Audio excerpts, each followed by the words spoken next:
পবিত্র ঈদ উল ফিতরের আগে ও পরে 10 দিনে দেশে সড়ক দুর্ঘটনায় 289 জন নিহত হয়েছেন। মৃত্যুর এই তথ্য দিয়েছে সড়কের নিরাপত্তা নিয়ে কাজ করা সংগঠন road safety foundation.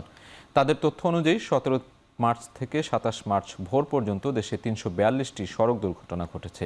Eid ul ফিতরের দিন ভোরে কুমিল্লায় বাস ট্রেন সংঘর্ষে 12 জন নিহত হন। এছাড়াও বগুড়ায় সড়ক দুর্ঘটনায় একই পরিবারের 4 জনের মৃত্যু হয়। ঈদের আগে সদরঘাটে লঞ্চের ধাক্কায় প্রাণ হারান 2 জন। এই ঈদে সবচেয়ে বেশি প্রাণহানি ঘটেছে 25 মার্চ দৌলতদিয়া ঘাটে ফেরিতে উঠতে গিয়ে বাস ডুবিতে। গতকাল সন্ধ্যা পর্যন্ত এই ঘটনায় 26 জনের মরদেহ উদ্ধার করা হয়েছে। গেল বছর ঈদ উল ফিতরের ছুটির 11 দিনে সড়ক দুর্ঘটনায় 249 জন নিহত হয়েছিলেন। সেই হিসাবে গতবারের তুলনায় এবার সড়কে মৃত্যু বেশি। রোড সেফটি ফাউন্ডেশনের হিসেবে এই ঈদে ইজি বাইক দুর্ঘটনায় সবচেয়ে বেশি মৃত্যু হয়েছে। তবে জ্বালানি সংকটে সড়কে মোটরসাইকেল চলেছে কম, এজন্য মোটরসাইকেল দুর্ঘটনাও ছিল কম।